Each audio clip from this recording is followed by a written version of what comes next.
Today we're going to try a little experiment. My friend and I are going to both sketch the same scene, but we're not going to show each other's sketches until the end.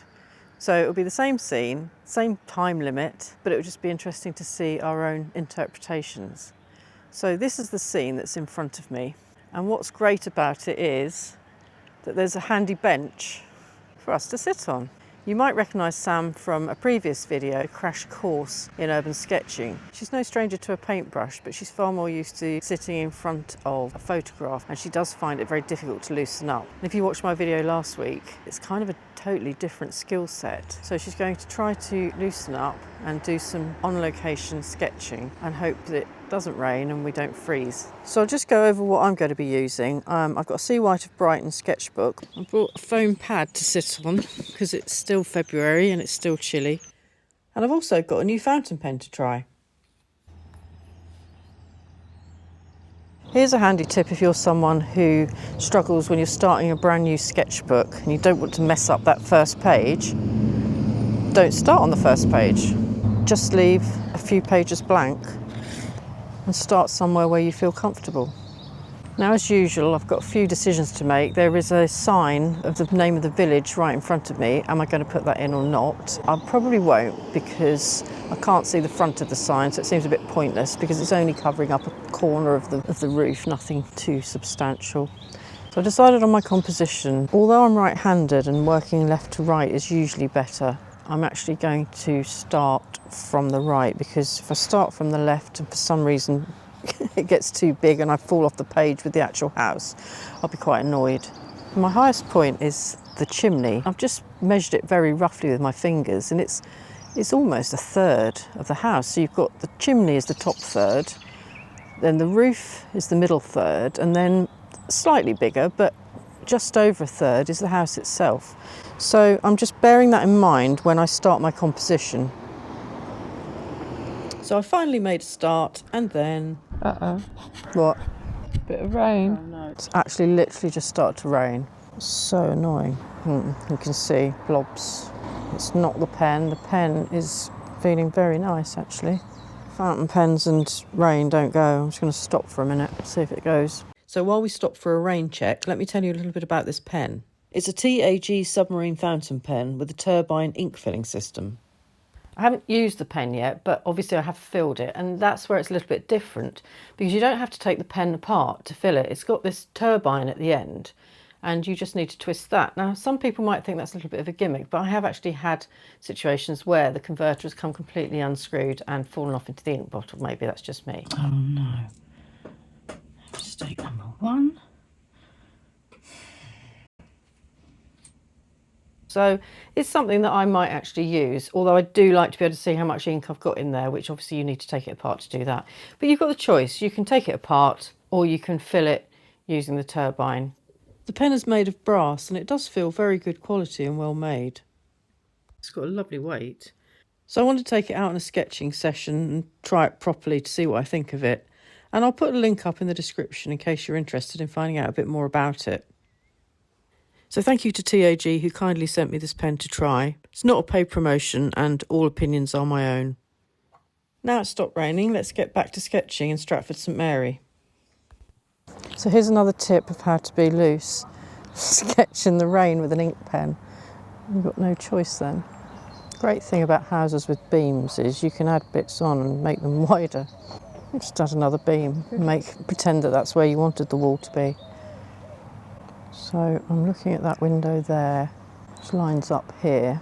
I'm using a mixture of the windows and the timber beams as reference points to help me judge where the edges of the walls and other features should go, and to try to keep everything roughly in proportion. It's raining again. It's so annoying. You can't quite see the bottom of the house because it's down a little tiny dip. And I'm putting in the doors and windows first so that I can see how wide my building needs to be. It's really raining. I have to stop. Let's have a quick peek at how Sam's getting on. I'm going to stop doing that sketchy thing that you were saying about and be more decisive and intentional. I say that, but it's hard to do. That's my whole thing. It's a mental block about being loose. Yeah. I think it is a mental thing, not just a physical thing. Even though it's stopped, obviously I've got wet blobs on my page, so... And it's raining again.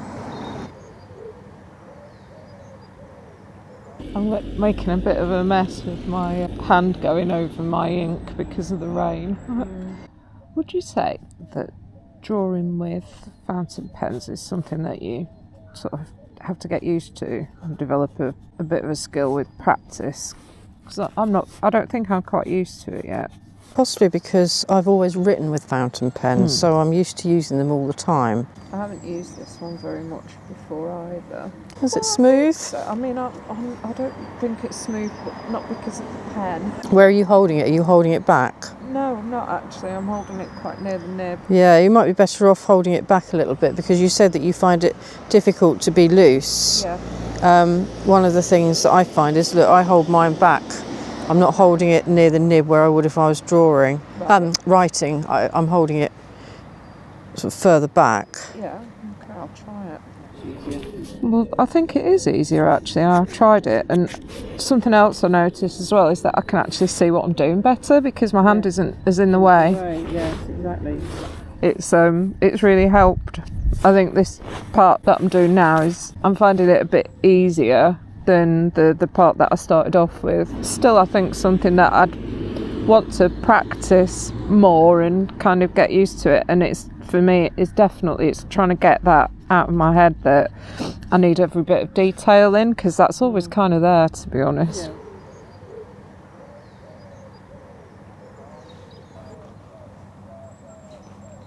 When we came out last time, when I look back at that picture, which is actually in here, I have a strong recollection of the day, you know, whereas if we'd just gone there and had a coffee or a pint in the pub or something like that, I wouldn't remember that now. Yeah, you notice more about things, don't you, when you actually look at it properly to draw it. Yeah. Stratford St Mary is a village on the Suffolk-Essex border in the heart of an area called Constable Country because it was made famous by the artist John Constable. And the house is called Gooseacre because apparently it was once used as a resting place for geese and turkeys en route to the London markets. So what do I think of the pen so far now I'm actually using it? Well, I actually really like it. Balances really nicely in my hand. Whether or not you're interested in the turbine filling system, the pen feels really nice quality. And if I was thinking about buying myself a decent, well-made fountain pen, I think this would definitely be on my list. Mine's looking a little bit like a spider's drawn it at the moment. I think I must be tensing up or something, because when I try and do a straight line, it kind of goes all over the place actually. Try moving it from your wrist. Look, I know you're not meant to be looking at mine, are you? Okay. If I'm doing some straight lines like these roof tiles, Yeah. I'm moving my whole wrist. I'm not just moving my fingers like if I was writing an essay. Okay. And when I do lines at different angles, I move my whole arm round. Do you? Yeah. Especially with a fountain pen. That will help, I think. I'm trying to do what you suggested in your last video as well, to try and suggest, not describe. Yeah. I like that. It's a really good advice.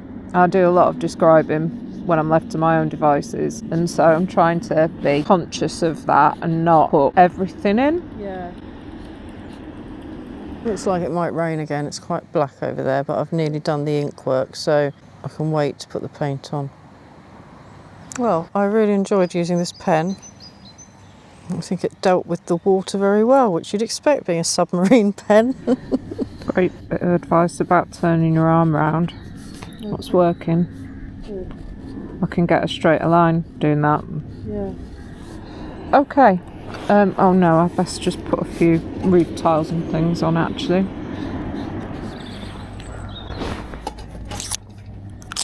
Now today I brought with me my Sennelier set and also my Winsor & Newton. I think I'm going to use the Senneliers today. I'm going to actually do something that is a bit of a rarity and clean my palette.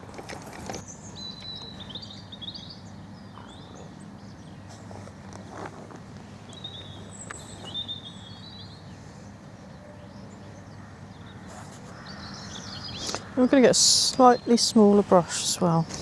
Got some new brushes that I actually got for Christmas.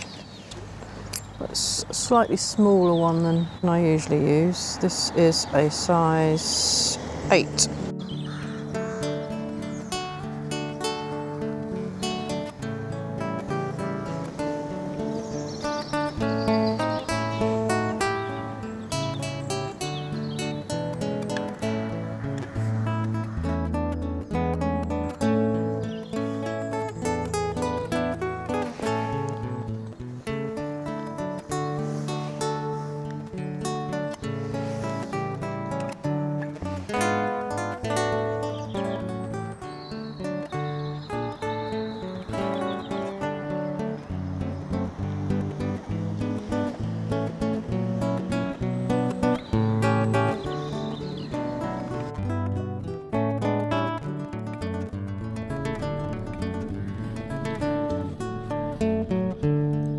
Suffolk's full of these colours, isn't it?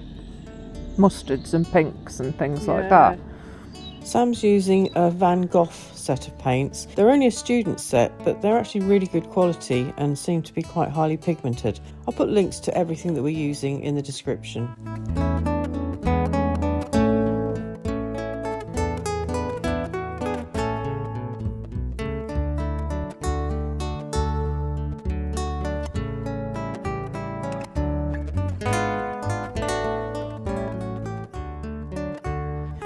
I think there was a bit of wishful thinking going on when Sam did her sky. But all that's left for me to do is just add a nice gloomy grey February sky to mine, and it's time for the final throwdown. Could keep going for ages, but that's the whole point, isn't it? Know when to stop. So, let's have a look. I love how you've done your trees. I'm going to copy those in future. Thank you. I like how distinct every line is that you've done, and it's got a real sort of graphic appeal because it's quite bright as well. Yeah, I am a bit bold with my colours sometimes. Everything's so grey normally, you've got to play around a bit, haven't you, to brighten things up. Absolutely. Let's go and find somewhere warm. Yes. So I hope you enjoyed our little sketching challenge. Thanks for watching and happy sketching.